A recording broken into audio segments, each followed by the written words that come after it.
Hello guys, this is your friend and we are back with a new fanfic. Which is What If Naruto Has a Dragon Bloodline Alive Kushina Part 1 Harem.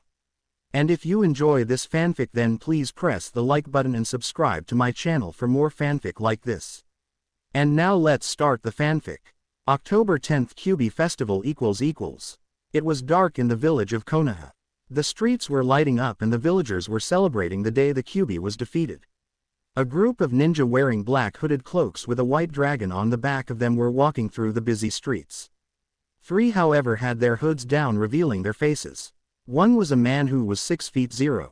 He had long brown hair that was tied into a ponytail, deep green eyes, and a tan-like complexion. He also had a scar on his left cheek. He was Joe Hayabusa, the Shiroi Ryu White Dragon of the Hayabusa village and leader of the second Dragon Clan branch.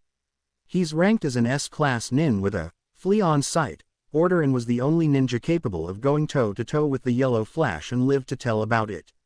The man was calm, wise, loyal, trustworthy, and powerful.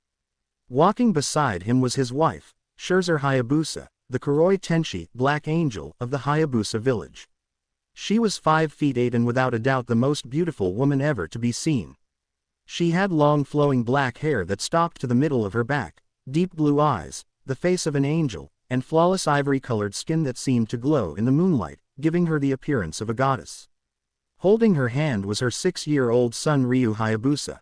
He appeared to be a younger version of his father, only his hair was in a shorter ponytail and had a tan complexion. He was wearing a black ninja GI outfit with a dragon at the location of where his heart is. They were heading to the Hokage Tower to discuss the new treaty. As they pass an alley a scream was heard. "Chu-san Ka-san, what was that?" young Ryu asked. Joe looked into the dark alley only to see a mob made up of civilians and shinobi that were Chunin and Junin beating on a blonde-haired boy who wore a dirty white t-shirt and blue shorts with bats, clubs, beer bottles, and to his shock kunai while screaming, "Kill the demon and avenge the Yondaime." Scherzer's eyes widened in horror when she saw this. What kind of monsters do this to a child? She thought and saw a Chunin raise a katana in the air while grinning like a madman. "Die Kyuubi brat," he yelled as he started to bring the blade down while everyone cheered. "Joe-kun, stop him," she cried. Joe's eyes become slitted and he vanishes and appears between the Chunin and the blonde boy who was trying to protect himself with his bleeding arms. Joe then punches the shocked Chunin hard in the stomach, breaking a few of his ribs and sends him flying out of the alley and into an ice cream cart. Scherzer orders one of the hooded nin to take Ryu away from this and he nods, taking the young dragon with him while the others deal with the mob. Said mob was backing away while the other hooded dragon nin appeared behind Joe and around the blonde boy with their backs turned at the boy who was whimpering and trembling in fear while having their swords drawn. Scherzer then appeared in front of the blonde and kneels down. The blonde boy had tears falling from his blue eyes and his lip was quivering. Don't hurt me. Please, I was only hungry and wanted some food," he said. Scherzer's eyes soften and she smiles at him. "It's okay child, I'm not here to hurt you," she says, and her hands glow white and she places them on his small arms. He flinches a little from the contact but relaxes while she treats his injuries. Joe watched this from the corner of his eye and smiles. He turns his eyes back to the villagers and releases a huge amount of murderous intent on them. "What do you fools think you're doing?" he roared while they sweated heavily from the murderous intent this man was releasing. That's when one idiot civilian spoke up. "We were trying to avenge our leader by killing the demon brat," he answered. Joe's eye narrowed and looked back at the boy. Then he looked at the villagers who were hoping he would understand reason and kill the boy. "Wow, what a bunch of fools. I see no demon. All I see are a bunch of short-minded fools. Now leave before I kill you all," he growled in a deep dark voice while they backed away. But the demon," a Junin said, only to have 3 shuriken enter his skull and hit the ground dead. Joe was the one who threw them and his eyes glowed. "I won't tell you again. Leave while you have your limbs intact," he said in a dark tone, making them run away. Joe's eyes return to normal once they're gone and he doesn't sense any nin around. The dragon nin that were protecting Scherzer and the blonde boy relaxed and sheathed their swords. Scherzer just finished healing his legs and asked him to take off his shirt. He was reluctant at first but he did and a gasp escaped her mouth. "Oh my Kami," she whispers. The boy was so skinny he could see his bones and ribs outlined. He also had cuts, bruises, burns all over. Joe and the other dragon nin saw this and couldn't help but feel sorry for the poor boy. After treating those injuries, she turns him around to heal his back and notices a red mark that was hidden under his blonde hair. She blinks in confusion and pushes it up and her eyes widened. I don't believe it. Kushina-sama's son has been alive this whole time. But the Sandaime said that he died when Minato-kun sealed the Kyuubi no Kitsune into him. He lied. That old monkey lied to her. When Kushina finds out, this village will be done for. She'll see to it personally. Joe-kun, could you come here please? She asks her husband. Joe nods and walks over to where she and the boy are. He kneels down and looks at the back of his head and his eyes widen in shock. She Scherzer-chan, that's, he started to say, and she nodded while her eyes became cold. That fool lied to her. How could he do this? After all Minato and our clan has done for this village. He told her he died during the sealing. Does he have any idea what he's done? When she finds out that he's alive, Konoha will be finished. She whispers to him. Joe grunted in agreement. He may be strong, but Kushina was not someone you'd want to have as an enemy or piss off. He then pulls out a scroll and hands it to her. Get him out of those rags and have him put the clothes that are in this scroll on. He then stands up and looks at the hooded ninja. Kenji, Aoshi, Shira, he said while three of them appeared before him on one knee. They removed their hoods, revealing two males and a female.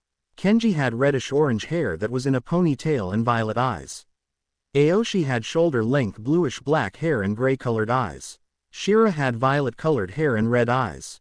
Sir, they said in unison, you three are coming with me to the Hokage Tower. The rest of you stay with my wife, son and the boy.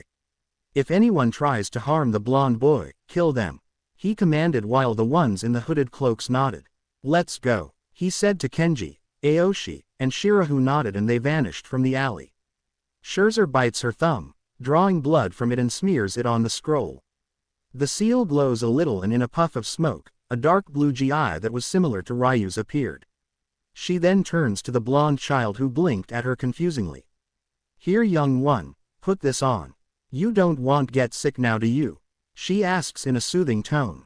The blonde nods and takes off the shorts and puts on the GI. She smiles at him and asks, what is your name, young one? Naruto Uzumaki, miss, he says, and she answers. Scherzer Hayabusa. It's a pleasure to meet you, Naruto-kun. She says. Naruto looks down at the ground, which causes her to give him a concerned look.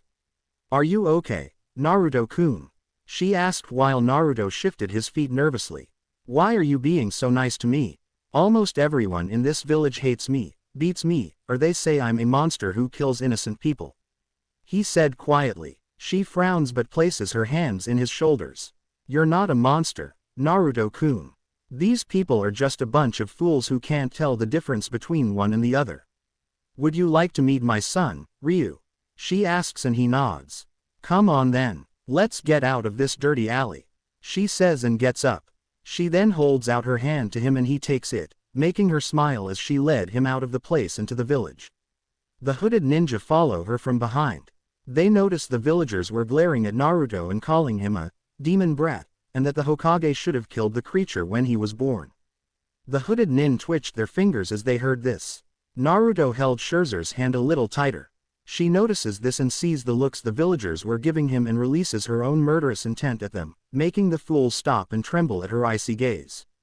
They then find themselves in the park where Ryu was practicing some hand seals the hooded dragon nin was showing him. He saw his mother and the other nin approaching with a blonde nin and runs up to her. Ka-san, I finally got 3 seals down. Where's 2-san and who is he? He asked, looking at Naruto with curiosity in his eyes while said blonde was looking at him nervously. Scherzer looks down at her son and smiles. Ryu-kun, this is Naruto-kun. Naruto-kun, this is Ryu-kun, my Sochi. She answers. Ryu holds his hand out for a handshake and smiles. Nice to meet you, Naruto. I'm Ryu Hayabusa, he replies. Naruto decides to do the same and shakes Ryu's hand. It's nice to meet you, Ryu, he said with a small smile on his face. Scherzer couldn't help but smile. They've only met for a few seconds and they're already bonding. She thought while she watched Ryu lead Naruto to a sakura tree and talk. At the Hokage Tower . Hiruzen Sarutobi was sitting in his chair doing some paperwork while wondering if Naruto was doing okay. He hated the fact that he had to lie to Kushina about her son, but Naruto was a Jinchuriki of Konoha and the last Namikaze and he had to stay no matter what. It's what Minato would want, can you say retard? He continued to do his paperwork until the door was knocked off its hinges, shocking the professor, and from the other side came Joe Hayabusa along with Kenji, Aoshi, and Shira, and the man was not happy. "Joe Hayabusa, what can I do for you?" Hiruzen asked while the man's frown grew. "You can start by explaining," he said in a low tone. Sarutobi raised an eyebrow at the dragon nin. "I'm not sure I understand your meaning, Joe-san." "Explain what?" he asked, only to feel murderous intent coming from the man. "You can explain why the true heir of the Hayabusa is in the village being treated like a dog and why you lied to Kushina-sama about her son being dead." He yelled at the last second while his eyes became slitted and glowed. Hiruzen's eyes widened in shock and a bead of sweat fell from the side of his head. "Oh no, how did he find out? I must do something or the village will lose the last Namikaze," he thought. "I'm afraid I don't know what you're talking abo," he started to say but was cut off when Joe smashed the desk, leaving an imprint of his fist in it. "Don't lie to me, old monkey. That boy is Kushina and Minato's son, because he had the mark of a red dragon on him and he looks just like Minato, if you take away the whisker marks. Do you have any idea what Kushina will do when I tell her the truth about her son?" he says, making the old man gulp a little. "Do you have any idea what the Ryu Nin, or Dragon Nin, will do when they find out that their future leader was hidden from them by the very village they've been allies with since the founding and that he's been beaten near death? They will raze this place to the ground and kill every single person in this village. If Kushina-sama doesn't, she'll do it herself," he yelled. "Please, Joe-san, you have to understand, he's the last Namikaze in the village and his father wanted him to be recognized as a hero to the village. I can't just let you take the boy. He's a citizen of Konoha and falls under the village's jurisdiction," he said, hoping this would work but only made the man more furious. "I see. Perhaps I should send a letter to the Fire Daimyo and Kushina-sama about this and let them solve the problem when they get here. I'm sure you'd love to explain to the ruler of Fire Country and to one of the most dangerous kunoichi in the world, why Konoha is going to war with an ally due to the fact that you not only interfered in foreign ninja clan affairs, but lied to said clan leader and Cage about her child's so-called demise, and kept him here to be beaten like a dog," he replied in a deep dark tone that made Sarutobi pale and inwardly sweat. "We still haven't fully recovered from the Kyuubi attack and the Ryu ninja are well known and feared throughout the elemental nations. They are even hired bodyguards for the daimyo. If they remove their nin from his ranks because of our actions then we'll be finished, but Naruto is the last Namikaze of the village and we can't just give him up. What do I do?" he ranted in his mind as he tried to think of an alternative. Seeing no other choice, he sighs in defeat. "Very well, Joe-san. I will hand Naruto over to you," he starts to say until Joe interrupts him. "And his father's inheritance and jutsus as well as the forbidden scroll that Minato created," he said, getting a shocked look from Sarutobi. "I can't do that, Joe-san, because I am well aware of Iwa, but you forget that Minato left everything he owned to Kushina-sama and any children they have, and if you don't then consider our alliance with Fire Country finished," he replied, but was getting to the point where he'll kill Hiruzen, who let out another sigh.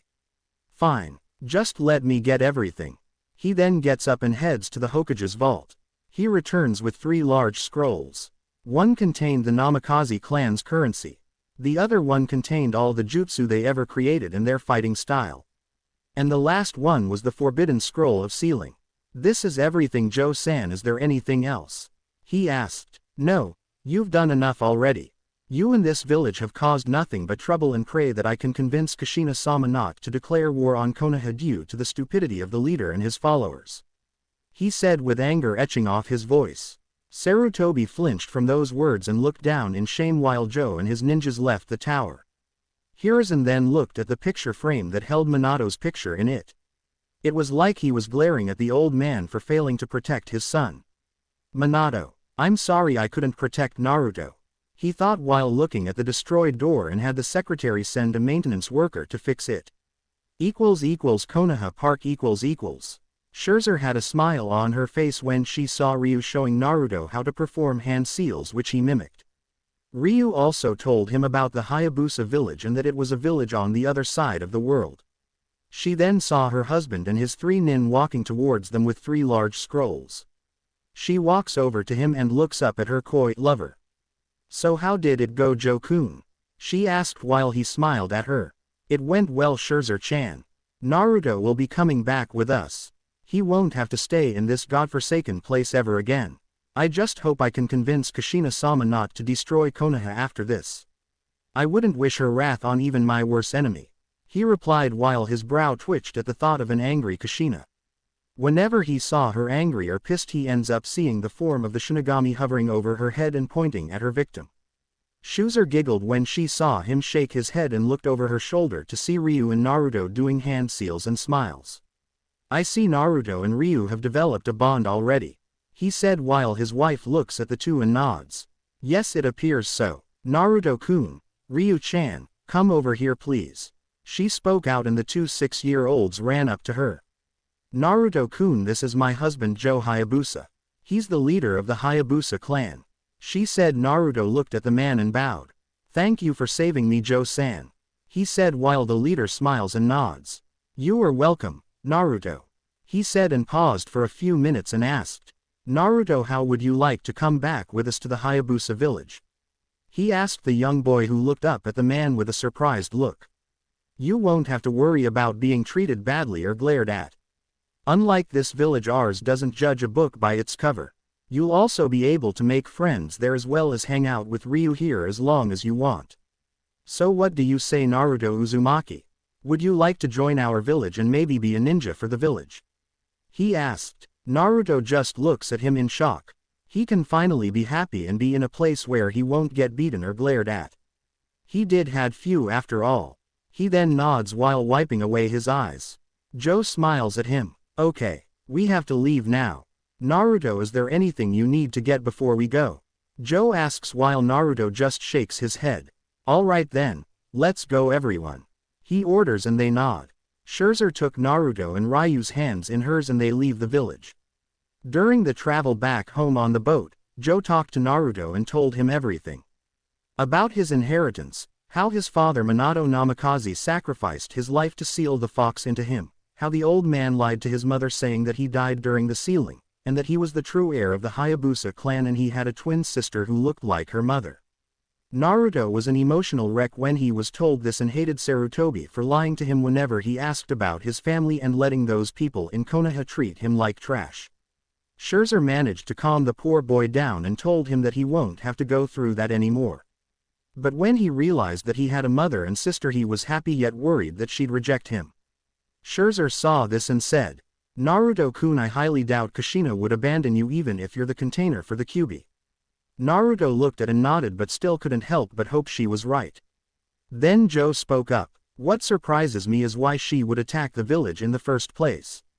Kyuubi is normally neutral when it comes to human affairs and she wouldn't attack a village unless said ninja from the village provoked her into attacking or that she was being controlled or she was trying to get rid of an evil threat." Joe replied, getting a shocked look from Naruto. "But I thought the Kyuubi was an evil demon," Naruto said, but Joe shook his head.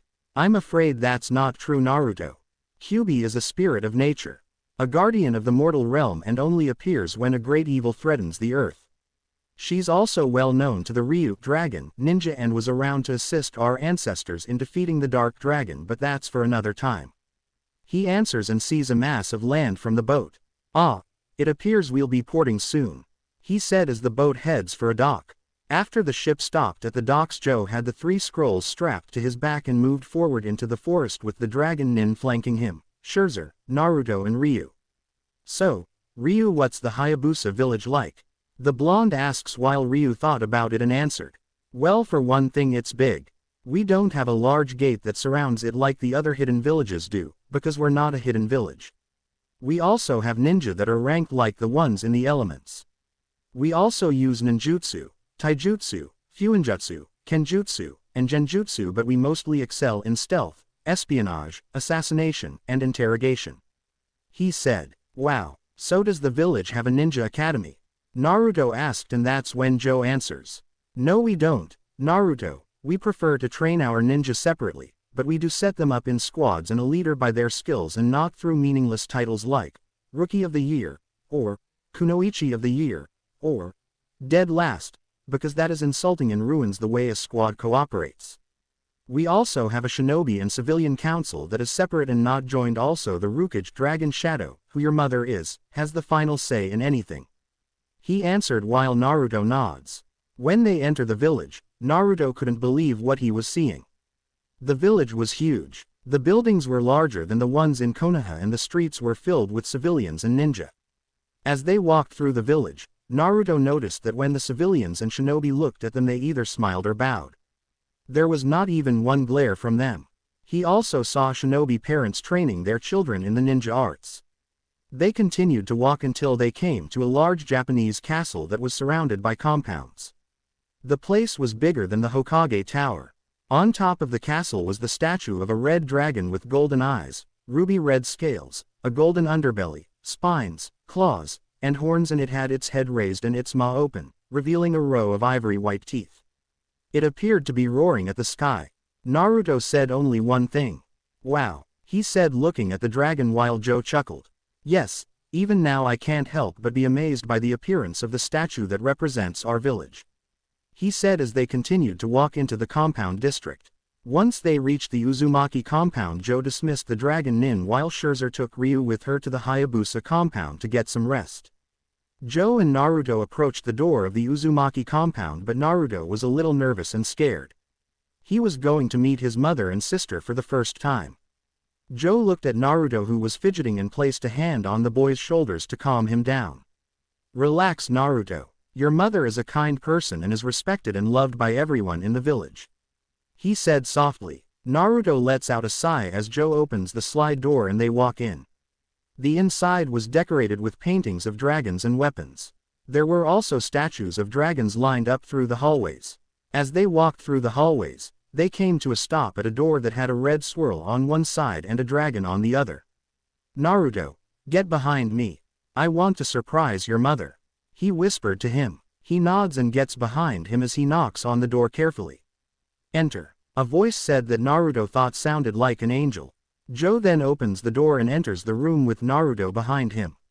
It appeared to be a meditation room since it was plain but did have plant life and a small water fountain in it.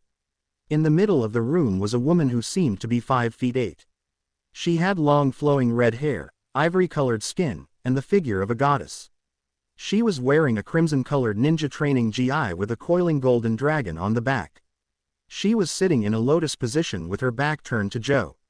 "Kushina-sama," Joe said with a bow, making the woman sigh.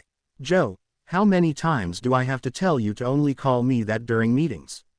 she asks without looking at him while he chuckles. "Old habits die hard, Kushina," he says with a smile, but then gets serious. "Kushina, I have some very important news to tell you, and it's regarding your son," he said, causing Kushina's eyes to open up instantly. She then gets up and looks at Joe with a serious look. "Joe, we both know that my Sochi died along with Minato Koi, so why would you bring this subject up knowing how I feel about it?" she asks with eyes full of sorrow. "Because he didn't die with his father, Kushina. Sarutobi lied to you and he's been alive living in that village for the last 6 years," he answered, saying village with venom in his voice. Kushina's eyes were wide and her mouth was open, but no words came out of it.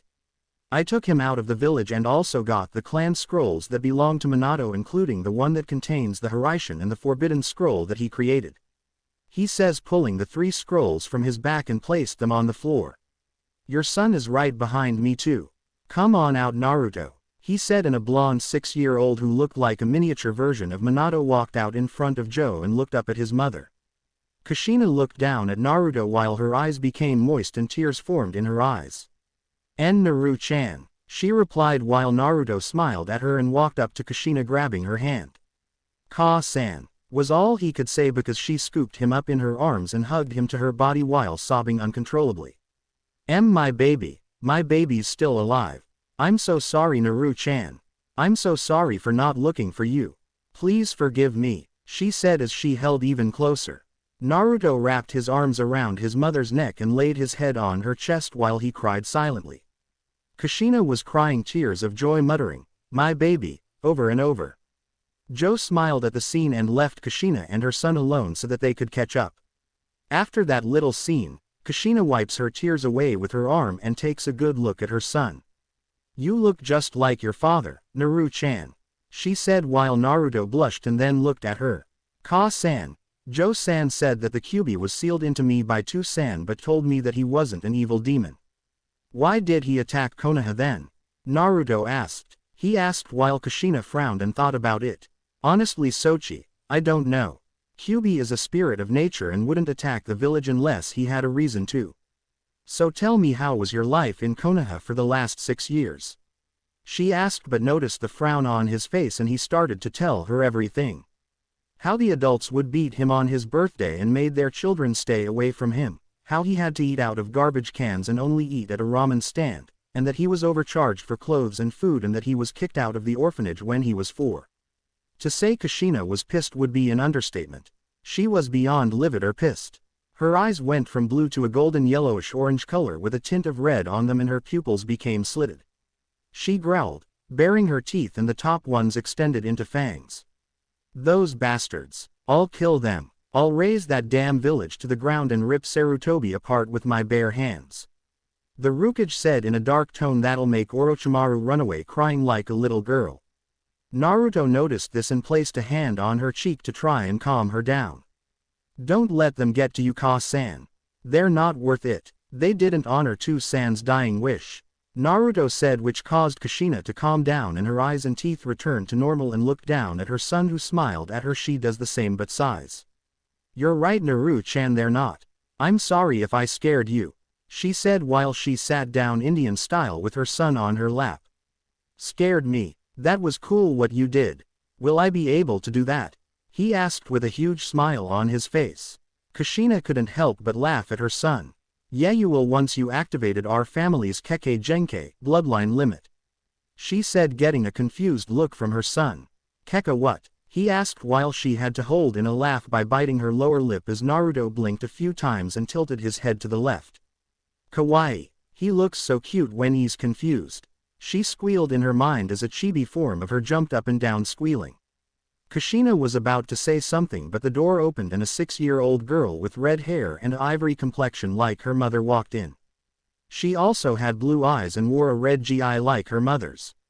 She saw her mother holding a blonde boy in her arms and blinked in confusion. "Ka-san, who is that boy you're holding?" the red-headed girl asked. Kushina and Naruto looked at her and Naruto's eyes widened. That was his twin sister and she looked just like Kushina. Kushina smiled and motioned her to come over and she did while staring at the blonde boy. "Tasuki-chan, this is Naruto, your twin brother. He's been alive this whole time and was brought back by Joe," she replied. Suki's eyes went wide when she saw her brother who was rubbing the back of his head nervously. She went from shock to having a huge grin on her face. "Naruto ni," she squealed and tackled her brother and mother to the ground. Kushina managed to get back up only to see Tasuki hugging or squeezing her older twin who went from his tan color to blue. "En-ne-chan, I can't breathe," he struggled to say while Kushina giggled and then laughed at her children.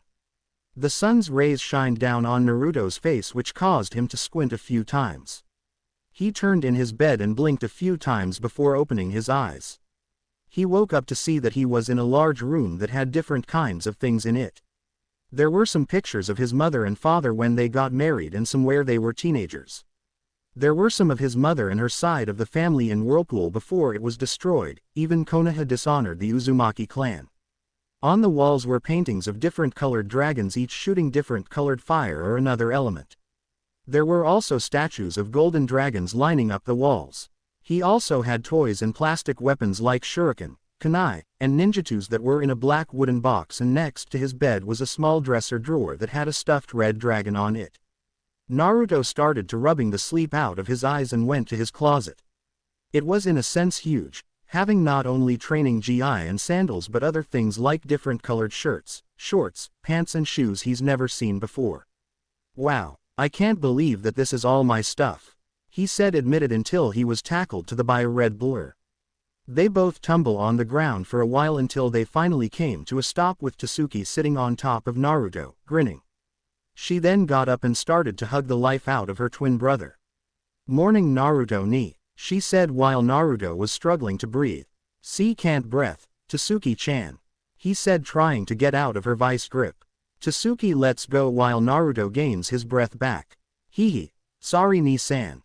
I'm just happy to have my big brother with me," she said and hugs Naruto normally, who smiles and returns the hug. Is Ka-san still asleep? Naruto asked Tasuki, who she nodded. "Come on, let's go wake her up," she says, grabbing Naruto's arm and leads him out of the room and to Kushina's. Kushina was in her room sleeping when Naruto and Tasuki sneak in quietly. Tasuki told Naruto to go to the other side while she went to the other. She sees her mother, who was snoring quietly while drool was hanging out of her mouth. Lol. No wondered where did Naruto didn't sleep properly because of the snoring. Well, maybe. Tasuki put her hand over her mouth to hold in the giggle. She then climbs the bed, as does Naruto. They look at each other and grin. They both breathe air into their lungs and pause for a while and then yelled out, "Ka-san." Kushina instantly bolts up with her eyes open wide and screams. As she blinks for a while and looks down to see her son and daughter grinning at her. She then smiles at them and pulls them onto her lap. "How are my Kodomo children are doing this morning?" she asked. "Fine," they replied at the same time while she kisses them both on the forehead. She then looks at the clock and sighs.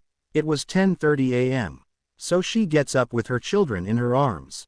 "Come on you two. Once we eat breakfast, I'm gonna take you two over to Scherzer's because I have a busy schedule today," she says while walking out the room with them. "Ka-san, are you the Kage of this village?" Naruto asks her and she nods. "Yes I am. I'm the God, I'm Rukage, 5th Dragon Shadow," she answered, and Naruto's mouth was opened. "So you and Tu-san were Kages? That is so cool," he exclaimed with a grin on his face while Tasuki grins too. "Yes, it is cool, but it's also a very tough job. I'm not only in charge of the ninja of our village, but I'm also in charge of how things operate in our village," Kushina replied with explained, but then cries inwardly. Not to mention all that paperwork. How did Minato-kun get it done so fast? Then her chibi form ranted, crying anime tears while doing mountain loads of paperwork. Meanwhile Kushina's eyebrow twitched, but it was noticed by Tasuki, who giggled. Naruto saw this and asked, "What's so funny, Tasuki-chan?" he asked his Imouto with wonder, while his sister points to Kushina. Ka-san's eyebrow was twitching, meaning she's going nuts about paperwork, but doesn't show it. Tasuki explained while Naruto blinks. "Is it that bad?" Naruto asked while Suki's grin grew about their mothers are Kage's worst nightmare and arch-nemesis of all Kages. She almost killed Joji uncle when he accidentally slammed the door, causing all the paperwork that she finished to scatter all over her office, and it took 15 Anbu to restrain her. She answered while Kushina blushed in embarrassment. "If only I can find a jutsu that finishes the paperwork," Kushina mumbles while Naruto rubs her back. "Don't worry, Ka-san. I'll help you to find a way to get rid of that evil paperwork," Naruto says while he puffs his chest out, getting a light laugh from his mom. "If you do that for me, Sochi, then I'll be forever in your debt," she said, kissing the top of his head.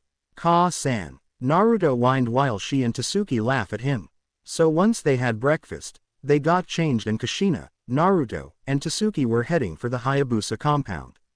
Naruto wore a dark blue long-sleeved kimono and hakama pants that had white dragons and white flames licking the bottom of the hamaka pants and the sleeves. He also wore dark blue socks and black sandals. Tasuki was wearing a red kimono with sakura petals and blue birds on them. She also wore white socks and red sandals. Kushina was wearing her Kage robes, which were white and black, and wore a Kage hat that was also black and white and had the kanji, long, dragon, on the front under them. She wore a red and black ninja outfit with arm guards and a black collared flak jacket with black sandals. She was wearing the Kage hat on her head so that the sun wouldn't get in her eyes, and she was holding both her son and daughter's hands while being flanked by 4 Anbu who were wearing dragon masks with markings on them, but the markings were different colors. The captain wore a hooded white cloak that had a black dragon on the back, while the subordinates wore black cloaks with white dragons on them. Under the cloaks they wore dark blue uniforms, and strapped to their backs were katanas. As they walked through the village, Naruto saw the civilians and shinobi either smiling or bowing to Kushina and her children when they walked by. Kushina smiled and waved at the civilians and shinobi, as did Tasuki and Naruto.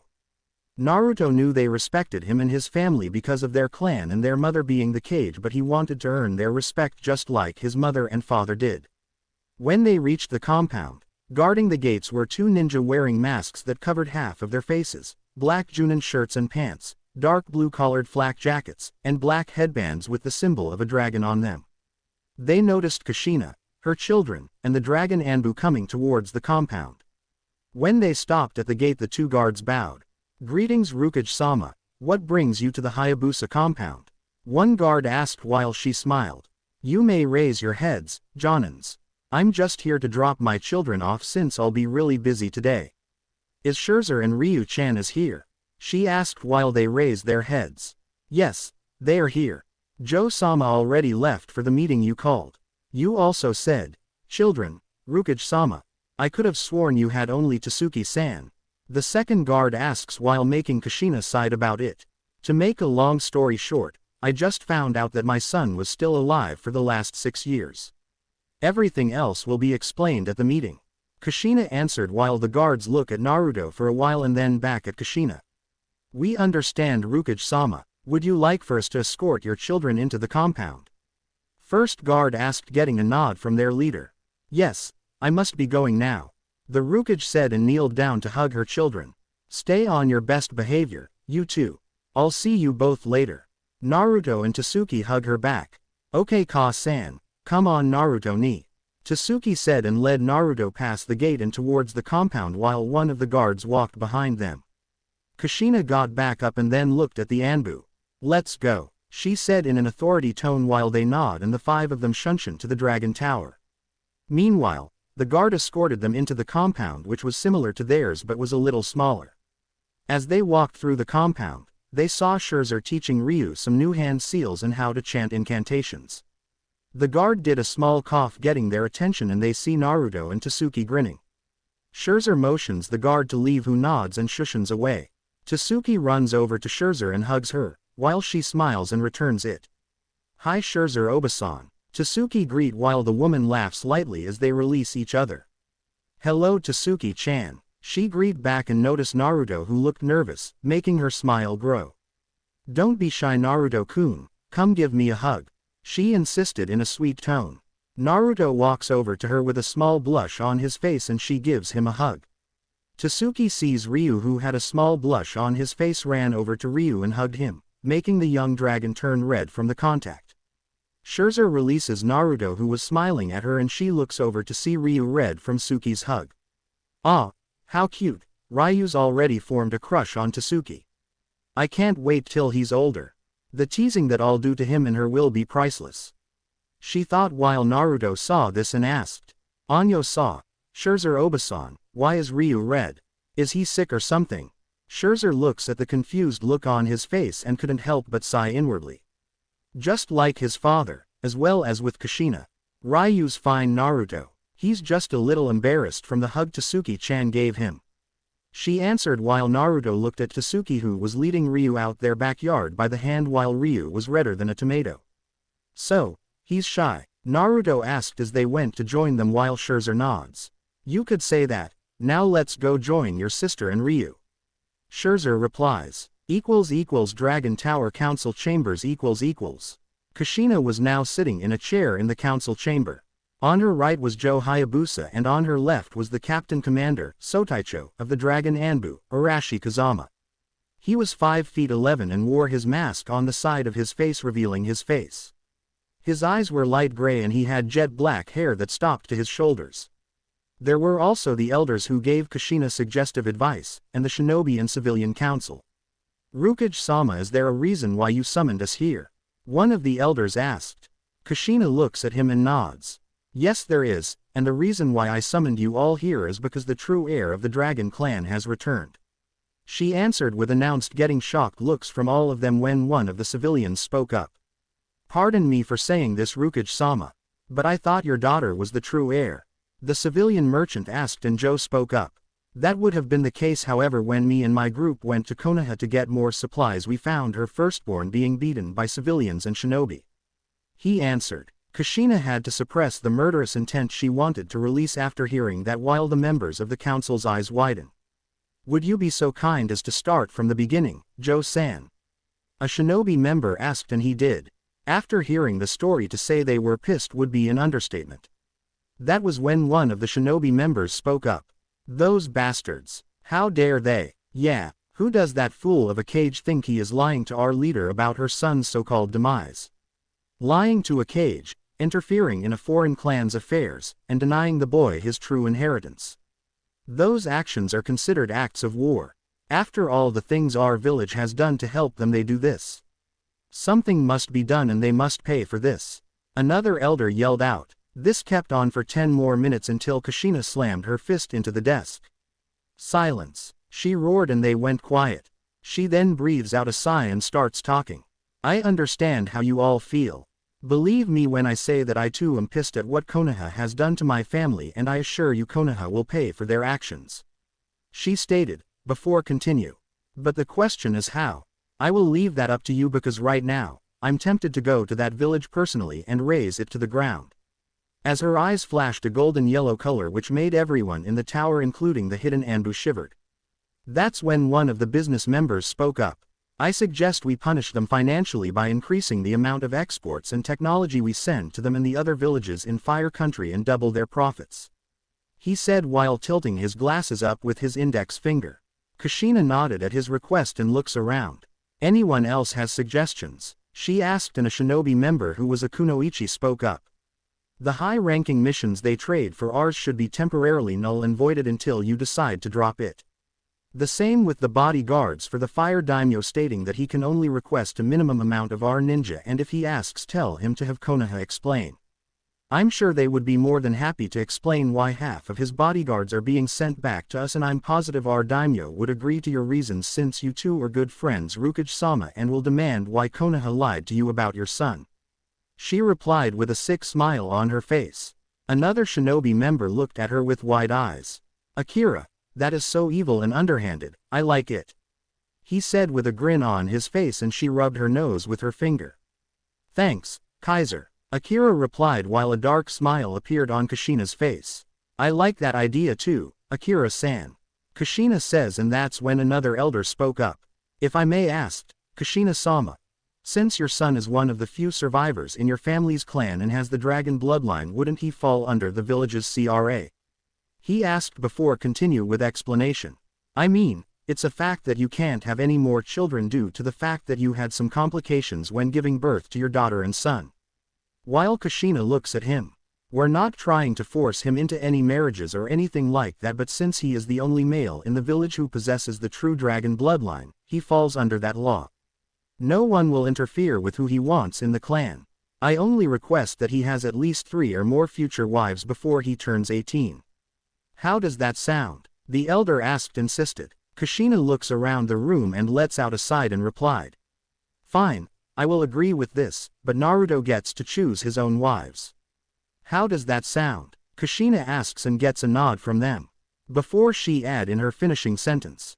But, I did found one. Before Naru-chan told me about her. All the council was curious, as one of them spoke. So, who is she? Well, a daughter of a friend of mine in Konoha.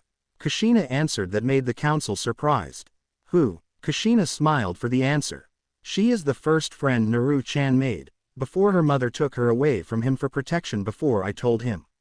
And even we keep in touch for ourselves to make sure. Until Joe shocked and surprising he started to remember the conversation. Kushina-sama, you mean, are you talking about? Yup, she is. Kushina replied, had her smile more. So during the rest of the meeting they discussed about the Kyuubi who was sealed inside her son and why she attacked Konoha. After that, Kushina had an ambassador along with 5 Anbu sent to Konoha to deal with the trade and business deals and informed the Dragon Daimyo about her son still being alive and what Konoha has done to him. Needless to say, the man was not happy and said that he would be informing the Fire Daimyo about this and sending back most of the Dragon Nin he hired as bodyguards sent back into the Hayabusa village ninjas ranks to teach the country a lesson on what happens when they mess with the Dragon Lord's family. Naruto got a chance to visit the man and his family, and the daimyo couldn't help but be impressed with Naruto's strong will. He would definitely become a great dragon ninja in the future. Uzumaki compound ==. It was night and Naruto was currently in his bed asleep. Naruto felt a small pull into his mind and found himself in front of a large cage which had a paper on it that said seal. Naruto walked up to it, and when he was close enough he heard an angelic voice. "Hello Kit," the voice said, which made Naruto freak out. "KQB?" The blonde Namikaze asks, and saw a pair of red-slitted eyes appear from the other side of the cage. When the figure revealed itself, Naruto couldn't help but blush at the sight. She was 5 feet 8 and wore a red kimono that hugged her hourglass figure and had flawless ivory skin that gave her the appearance of a goddess. She wore ruby red lipstick on her lips and her hair was crimson and stopped to her mid-back.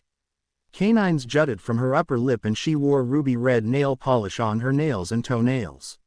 What really shocked him was the fox ears on her head and 9 red tails that swayed behind her. Naruto just walked closer to her and looked up at her angelic face. She looks down at him and couldn't help but see how cute he was. She knelt down to meet his eye level and smiled. "Hello Kit, we finally meet. I'm sorry if I haven't contacted you sooner, but I had just woken up after being sealed into you and I saw what your life was like for the past 6 years, and I have to say that I'm sorry for what has happened to you. No one should have to suffer like you did, and I hope that you can forgive me," she said in a downcast voice. Naruto looked at her and saw the sorrow she had in her eyes. He reached his hands out at the cage and grabs her right hand. She looks up at him with a surprised expression on her face as he rubs his hands into hers. "It's okay Q. I know you must have had a reason for attacking the village, and I know you're not a bloodthirsty demon who destroys everything," he said while she pulls him into the cage and hugs him. "Thanks Kit, but you call me Kurumi, and yes, I did have a reason for attacking your village. You see, I sensed an evil presence that was very powerful. I don't exactly know its true location, but while I was searching for it, a man wearing an orange mask and a cloak with red clouds on it used the power of his eyes, which were red with 3 tomos on it, to cast a powerful genjutsu on me, which caused me to go berserk and attack the closest thing that was in my sight.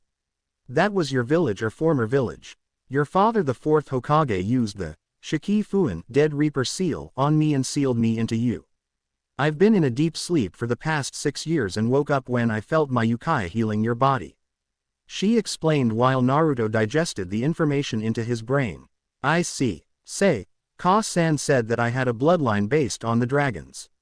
What does that mean?" he asked. Kyuubi thought about it for a while and then looked at him. "Well Kit, that is true, but it won't activate until you turn 7. You have 3 forms of this bloodline, that is body, chakra, and sight. Your body and sight form will come first, and the year after that your chakra form will appear." She snaps her fingers and a statue of a dragon appears. "That Kit is the form of your bloodline. When you gain all 3 forms you'll be half human and half dragon, meaning your speed, strength, stamina, 5 senses, and intellect will increase when you get older and you stop aging at the age of 20. I'll explain the rest when you're older. Now off you go Kit, you have to get some sleep," she says, and he is pushed out of his mind. Naruto smiles and snuggles into his pillow. "Good night Kurumi Nichan," he whispers to himself, and hear a "good night, Kid," from the fox. The next day Naruto was eating bacon, eggs, and pancakes with his mother and sister. They kept eating until Naruto spoke up. "Hey Ka-san." "Yes Sochi, what is it?" Kushina asked. "I just got a talk to the QB last night," the blonde answers, and she looks up at him. "Really? What did you talk about?" she asked curiously and listened to her son explain everything. After that, she stopped eating and had a thoughtful expression on her face. "I see. So, she was searching for an evil presence that was somewhere near Konoha but ended up being put into a powerful genjutsu by a masked man wearing a cloak with red clouds on them and had red eyes with 3 spinning tomos in them. Sounds like the Sharingan copy wheel eye. It figures that the Uchiha clan would be behind this," she thought while Tasuki and Naruto looked at her and she looked back at them. "Listen up you two. I'll be training you after breakfast. Joe and Ryu will be joining us," Kushina said while the servants came and removed the dishes from the table. Then she gets up and they follow her to the training dojo. She goes into a closet and pulls out 2 training gis. One was red while the other was dark blue. She hands the red one to Tasuki and the other to Naruto as dark blue. "Go and put those on, and meet me outside the compound." she said while they leave the dojo. Naruto and Tasuki were out of the compound to see Kushina wearing her red training gi, Joe was wearing a white gi and Ryu was wearing black. Alright, now that Naruto and Tasuki are here, we'll start out by doing 5 laps around the village, and after that we'll take a 5-minute break for water. Once we're done with that, we'll go to the wilderness and practice on stealth and hand-to-hand combat. You'll be learning the katas from our clan's fighting style. Naruto, I'll help you with them since Tasuki already knows most of them, she said, getting a nod from her son. When we do that for 2 hours, we'll take a lunch break which will consist of vegetables, fruit, and meat. Next, we'll be doing weapons training and chakra control. You'll learn how to climb trees without using your hands, water walking, and kunai balancing. Once that is finished, we'll head back to the compound and you'll start on your studies, meaning you'll be learning geography, math, science, and history. By next year, you'll be learning the basics on the human anatomy, how to make your own medicines with herbs and other plants, and you'll be doing some survival training afterwards, she says, and pulls a scroll out of her gi and unrolls it. And unseal a pair of ankle and arm weights via poof in front of Ryu, Tasuki and Naruto. Put those on and keep them on, so that you can get used to the weight. Kushina orders and they do that. Okay, are you all ready? They nod for understanding. Good. Naruto stick with Ryu and Tasuki since they know their way around the village. Hi Ka-san, Naruto says, and they run off with Ryu taking the lead. The sun was rising over the mountain and Naruto, Ryu, and Tasuki were returning back to the compound with a sweaty Naruto carrying a panting Tasuki on his back. Kushina saw this and ran up to her children while Joe approached Ryu, whose gi was soaked in sweat. Joe gave him a white towel and a glass of water which Ryu took and gulped down, and then took the towel and wiped the sweat and dirt off his face and hair. Are you okay, Tasuki-chan? Kushina asked as she removes her daughter from Naruto's back and sets her down and gives her a glass of water. Tasuki nods and gulps the cool liquid down. Kushina then gives Naruto one and he drinks it also. After the 5-minute break, Kushina takes Naruto to one of the sparring mats while Joe takes Ryu and Tasuki to the other sparring mat. Okay Sochi, this is a fighting style that's been in our clan since the founding of the villages. It's an ancient and powerful style that only the Uzumaki and the Hayabusa clan can use. It is called the Tenken no Ryujin, Heavenly Fist of the Dragon God. Kushina begun to explain. The Tenken no Ryujin has 4 forms. The first form is based on evasion and counter-attacking.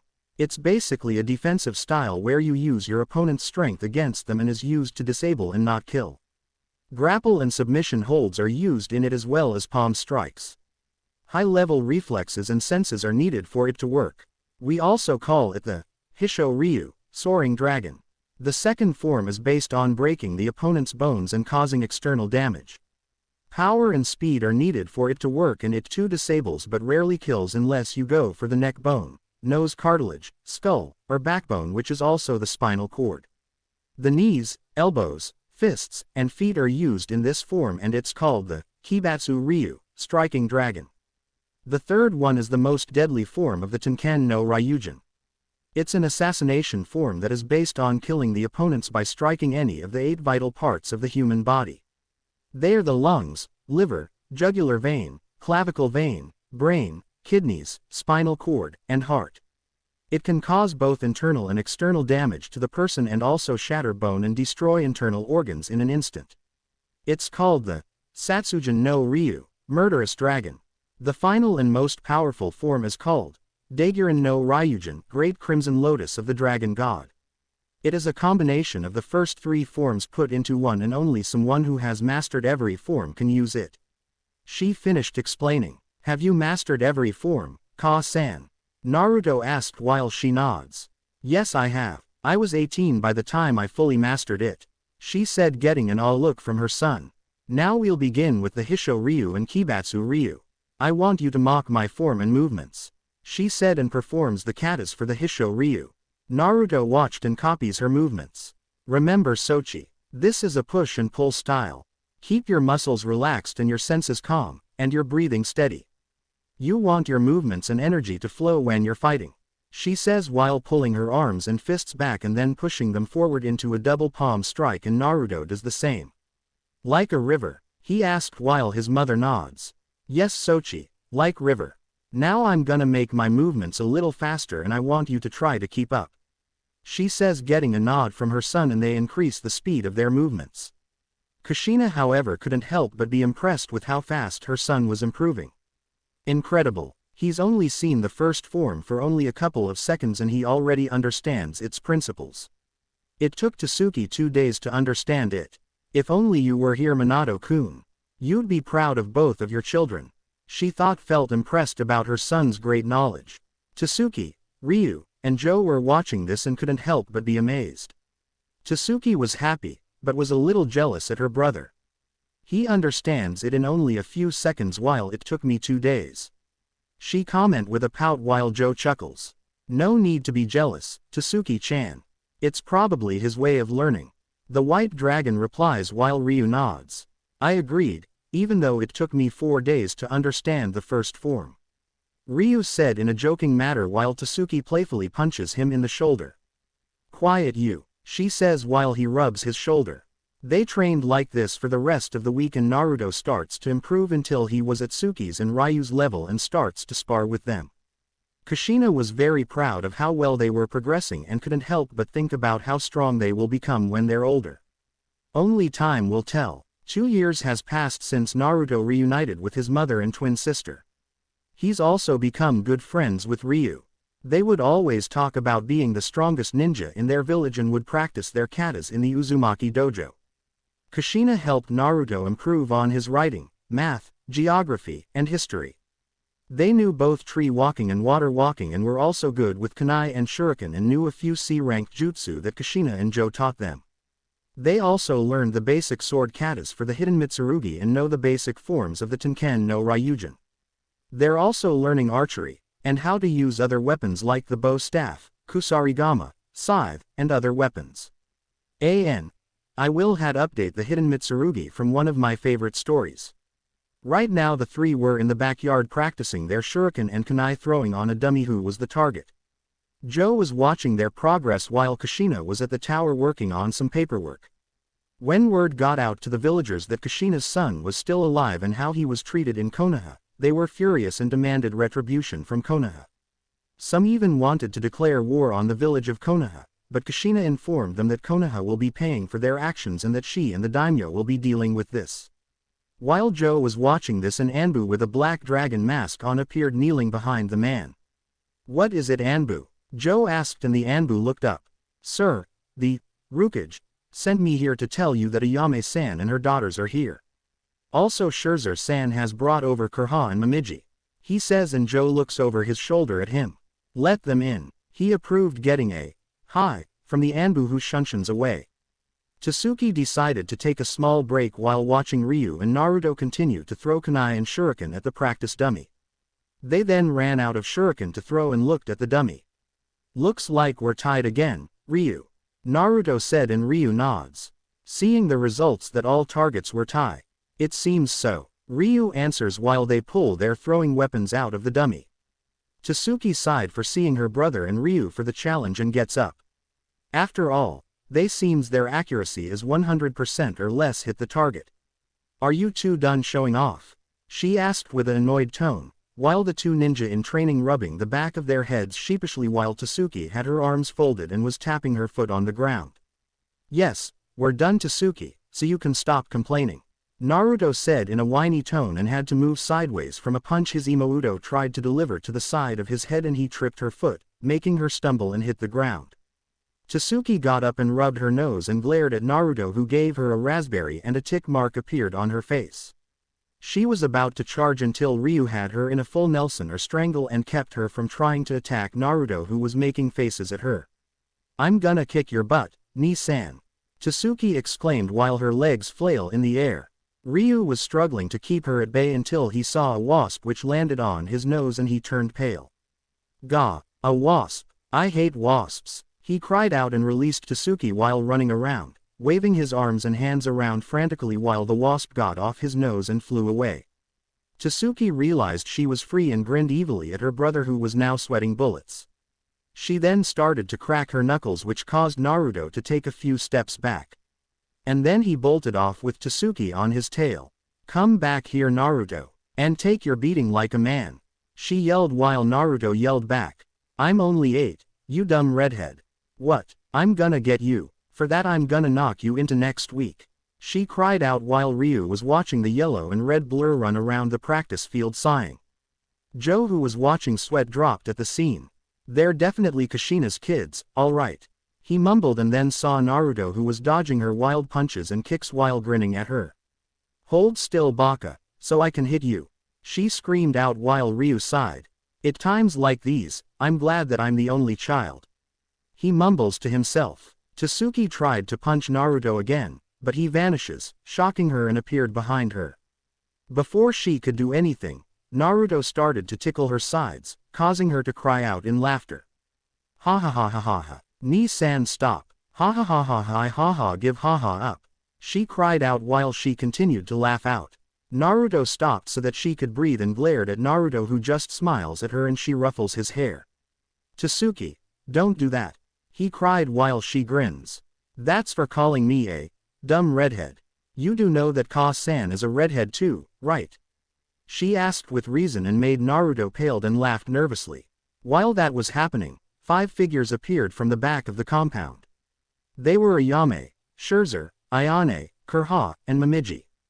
Ayane was an 8-year-old girl with purple hair that stopped near her neck and also had ruby red eyes. She was also wearing a purple ninja gi with butterflies on them. Kurha was 10 years old. She had black hair that was tied into a ponytail, brown eyes, and wore what looked like a white and red shrine maiden outfit. Momiji was 8 and also had long black hair that is tied into a ponytail which started on the top of her head. She had clear hazel brown eyes and wore a white and red ninja gi. Ayame was wearing a white and blue kimono and had long brown hair and light ruby eyes. Scherzer was holding both Momiji's and Kurha's hands while Ayane was holding her mother's hand as they approached the heirs and heiress. Joe-kun, Scherzer calls out. The white dragon turns around to see Scherzer with the other females walking towards them. Naruto, Tsuki, and Ryu make their way towards Joe and the others and stop next to the man.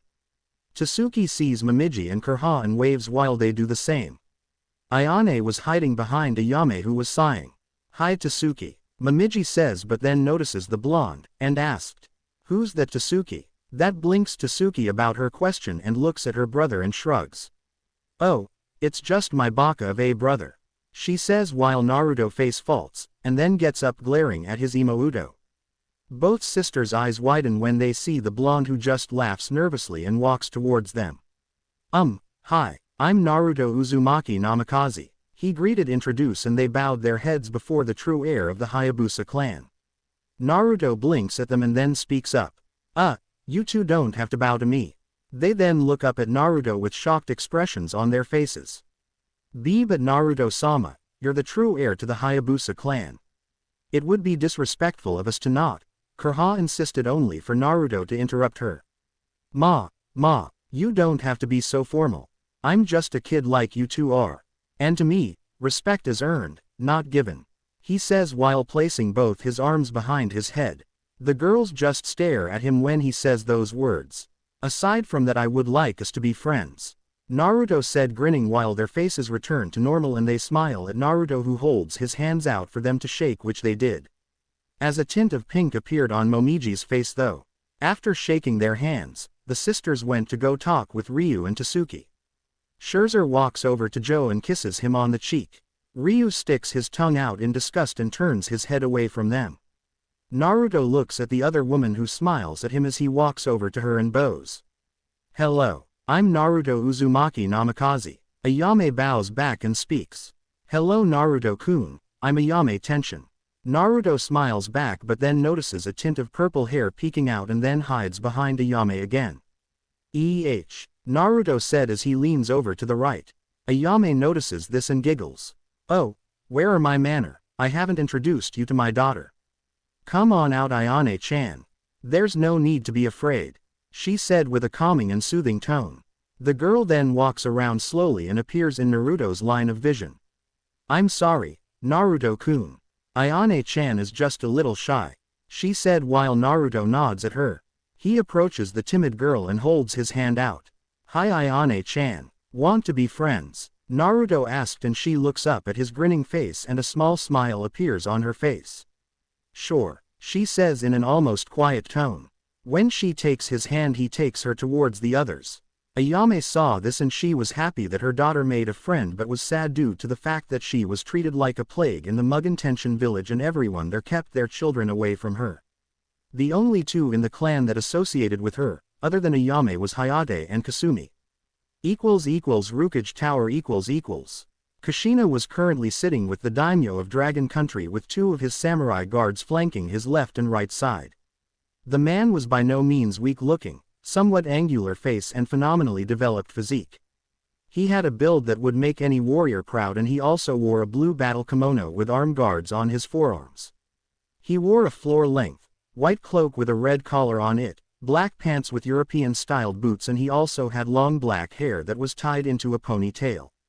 Hiko Seijuro 13 from Rurouni Kenshin or Samurai X. Welcome to the Hayabusa village, Seijuro-sama. I've prayed you had a safe trip here. She asked while the man nods to her question. Yes, it was, Kushina-san. Now on to business. You stated in the letter your Anbu sent me that an important situation came up in the village. He said mature while she nods back. Hi, do you remember when I got married to Minato Namikaze, who was the former Hokage of Konohagakure, and we were going to have twins? Kushina asks, getting a nod from the man. About the marriage years ago. Yes, I was there to witness the marriage between you two. Why? Seijuro wondered. Kushina sips a cup of green tea and continues. Well, you see, sir, when I was preparing to give birth with twins, both of them, Ella on the other hand, the village was attacked by the Kyuubi no Yoko. She finished while the man's eyes widened. Why would one of the guardians of nature attack the village? Did Konoha do something to provoke the fox? Seijuro asks and she sighs. That's what I wanted to know. Apparently, she was in Hai no Kuni searching for an evil presence that worried even her. When she was doing that, a man wearing an orange swirl mask and black cloak with red clouds on it caught her off guard and casts a powerful genjutsu on her using an eye that I believe was the Sharingan. She paused for a moment so that he could absorb the information and spoke up again.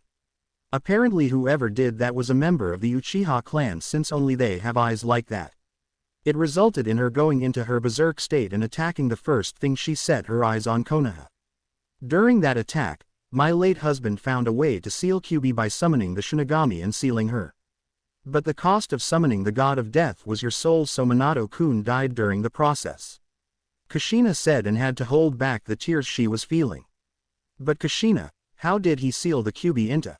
Seijuro asked about that, and Kushina sighs in frustration and speaks up.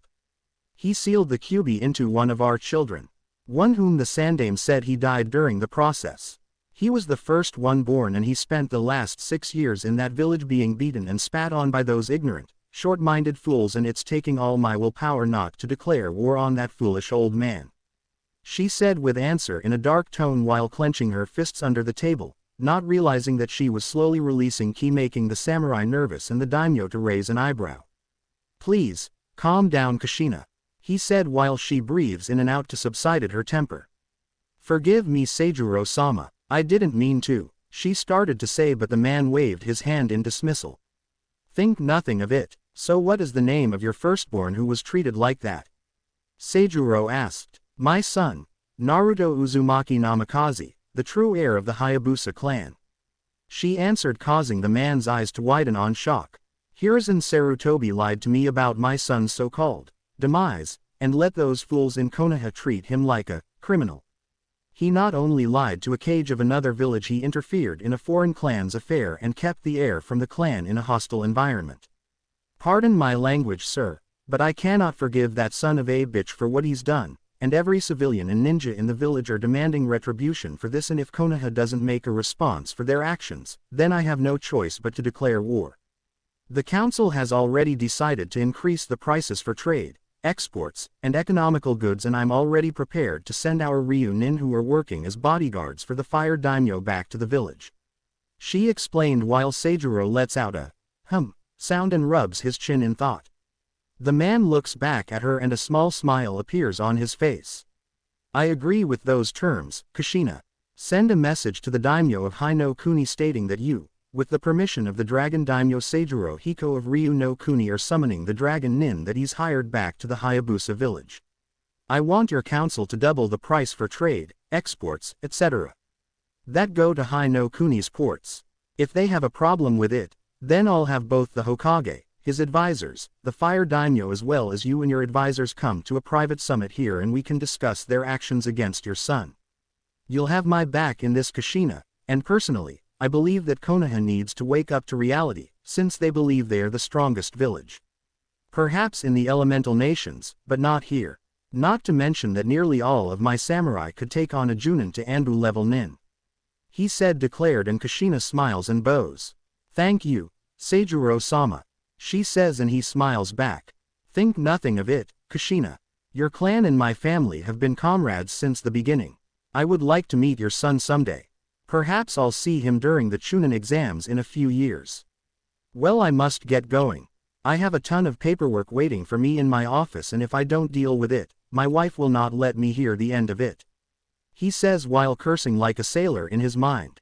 Kushina lets out a small laugh after hearing this. Same with me. Only Tsuki-chan will pout and berate me for not finishing it on time and not coming in for dinner early. Naruto, however, is a mystery when it comes to me and my duties. He'd just look at me and blink, then walks away. I tried bringing them both with me to show them what I do and they fall asleep most of the day. She commented and explained with a grin on her face. Seijuro laughs at that and shakes his head that admitted. As fun as this, I have to get going, Kushina. He says while getting up and walking out the door with his samurai flanking him. Give my regards to Haruka-chan. She says and he waves his hand back as a response. As soon as he left, Kushina pulled out a scroll and started writing in it. 3 minutes later, she seals it up and wraps a black ribbon on it and snaps her fingers. An Anbu with a black dragon mask appears and kneels before Kushina. Yes, Rukage-sama, he asked. Have this message sent via messenger hawk to the daimyo of Hai no Kuni. She said holding the scroll out and the Anbu gets up and takes the scroll. Hi, he says and vanishes. She looks at the clock on the wall and it says 5:30 p.m. She then takes off her cage hat and places it on a hat hanger. She then removes her robes, wearing a red and black Anbu battle suit and walks out of her office. She sees her secretary putting some files away and speaks up. I'm leaving Reika-chan. Take care of yourself, she said and Reika looks up at her and smiles. You too, Rukage-sama. Kushina nods back and shunshuns out of the dragon tower. Meanwhile with Naruto and Ryu Has A. He was chasing Naruto, trying to tag him but the blonde was too fast. Come on Ryu, are you that slow? Naruto exclaimed and Ryu growls and adds chakra to his feet to increase his speed. Naruto stops at a tree and turns around to see Ryu grinning and he leaps at the blonde. Gotcha, he yells. Naruto leaps over Ryu flying form while the young dragon in training crashes into the tree headfirst. Naruto lands on the ground and sees Ryu's form slide down the tree. He then clutches his face in pain and glares at the grinning blonde who takes off into the woods and Ryu gets up chasing after the blonde. Little did they know that two shadowy figures that looked like demons were watching them. So, that blonde boy is the true heir of the Hayabusa clan, as well as the Rukage's son. Let's kill them along with the other children. The one on the left stated. But we must proceed with caution. The white dragon and his wife are close by. The one on the right said while the other nods and they vanish. At the compound . The girls were sitting in a circle talking while Ayame was talking with Joe and Scherzer about Ayane. I can't take her back to the Mugen Tenshin village, Joe-san.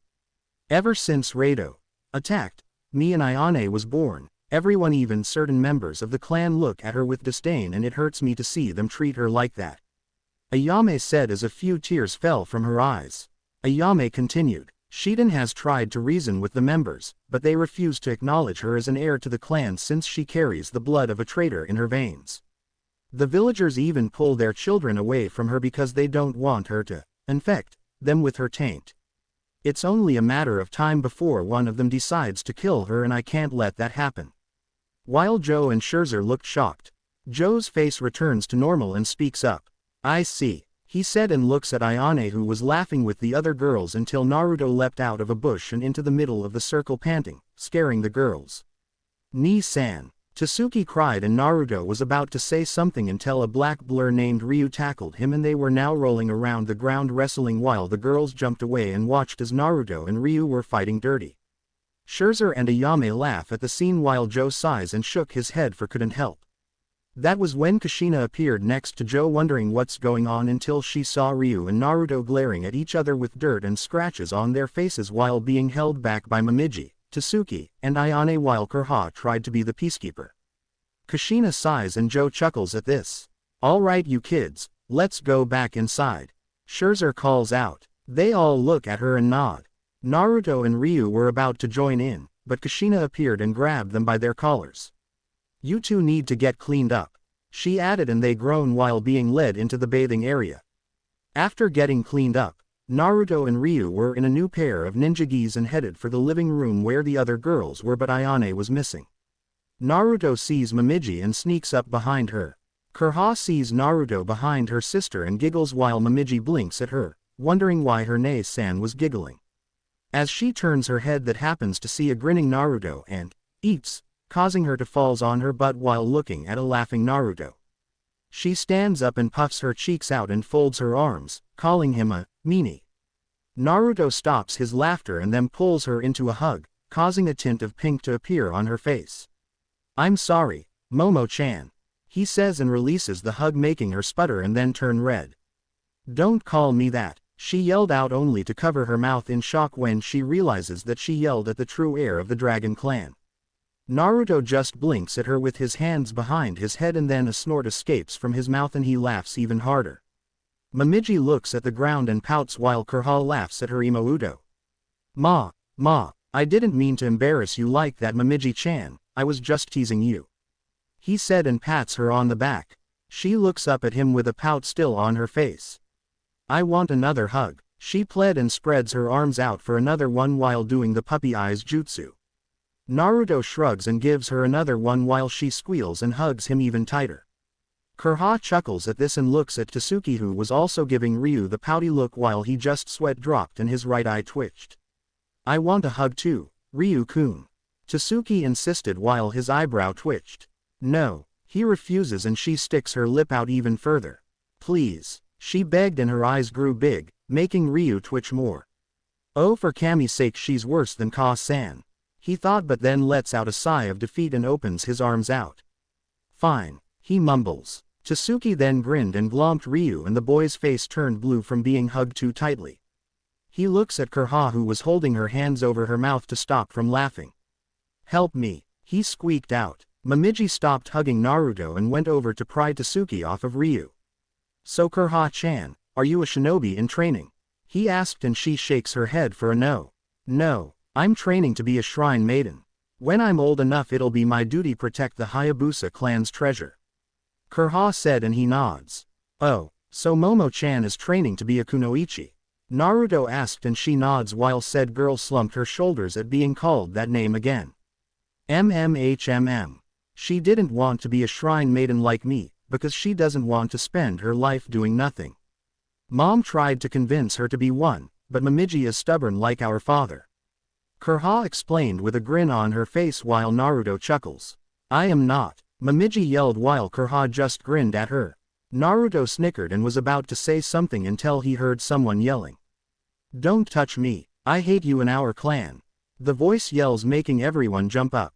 That was when a slide door opens up and Ayane was seen running out of the room she and Ayame were in and heading out the door with tear flying from her eyes. Ayane-chan, please wait. Ayame cries out as she appears out of the room also but her daughter was already gone. Kushina appeared, so does Joe and Scherzer. What's going on here? Kushina asked wondering what happened. Ayame looks at the ground and tears form in her eyes. Ayane just ran after I told her the truth about her birth. She answers and covers her eyes with her hand so no one could see her crying. Scherzer and Joe's eyes widen while Kushina looks at them with a raised eyebrow. Anyone care to explain this to me? The redhead Cage asked and Joe lets out a sigh. Ryu, he called getting his son attention. You and the other kids go look for Ayane. He says and he nods. Hai-to-san. Ryu and the others leave the compound and split up to look for her. With Naruto . Naruto was currently running through the forest looking in every direction. He stopped for a while and heard sobbing. He then runs to the direction and sees Ayane sitting near a lake with her knees hugged to her body and was sobbing. Naruto walked over to her and placed a hand on her shoulder. She looked up and turned her head to see Naruto, who had a concerned look on his face. Ayane's eyes were red and puffy from crying and she looks away from him. "What's wrong, Ayane-chan?" Naruto asks her. When she doesn't say anything, Naruto walks around and kneels and watches as more tears fell from her eyes. "I hate them," she mumbled. Naruto raised an eyebrow at her. "Hate who?" he asks, and she got up and looked at the ground. "All of them. My mother, the Tenshin clan, the village, all of them. I hate them all," she screamed out while Naruto's eyes widen in shock as he stands up. "Why would you hate your own family, Ayane-chan?" he asked, for he wants to know. Ayane looks up at Naruto and releases a sob. She then hugs Naruto tightly while sobbing into his chest. That surprises Naruto, but he does the only thing he could think of. He hugs her back and tries to calm her down by telling her it was okay. While that was happening, a creature with a humanoid appearance and black wings with what looked like a spiked club in his right hand was sitting on top of a tree chuckling. "Well, isn't that cute? The mice are cuddling. Too bad it'll be their last," he said and leaps into the air with his club raised and comes down fast. Kyubi was resting in his mind and she suddenly felt a dark presence ascending to her vessel and the girl. "Kit, jump out of the way now," she yelled. Naruto's eyes widen and he looks at the ground to see a shadow growing under them. He looks up and sees a bird-like creature coming down at them with a spiky club raised. "Kuso. Shit," he says, and then he scoops Ayane up bridal style and manages to leap out of the incoming club, but the shockwave from the weapon sent them flying backwards and tumbling onto the ground. The two ninja in training groan and look up to see the creature in the crater with his club posed into a smashing position. He then chuckles darkly and stands up. It was a Tengu, a bird-like demon who are considered to be a ninja's worst enemy. So the little dragon has some skill after all. This might prove too entertaining for me, the red Tengu said as Naruto and Ayane get up and the blonde's eyes widen in shock. What the heck is that thing? Naruto asks Ayane, whose eyes were wide also, and she takes a step back in fear. Tengu. Naruto-kun, we must run. We're no match for demon of his class," she explained, grabbing his arm. Naruto looks at her with a shocked and scared look on his face. That's a Tengu. I thought they were rare to encounter," he cried as the Tengu stated to walk towards them. They are. Their entire population has dwindled down to a few since the battle of the Archfiend on Mount Fuji. We need to run now, Naruto-kun. It'll kill us if we stay here. Tengu are B-class demons who enjoy fighting and they have been known to kill and eat children. She statement, and Naruto becomes pale as the demon licked his lips. It's been a while since I tasted the flesh of a true dragon. Luckily me and my brother will get the opportunity to eat you, the redhead, and the Hayabusa boy. I'll save the little girl over there for dessert, he says with an evil smile on his face. Naruto and Ayane kept walking backwards as the Tengu moved forward. Just give up, little dragon. I can kill you both without breaking a sweat, so why delay the inevitable? Tengu asked. Little did he know, Naruto was reaching into his pouch and grabbed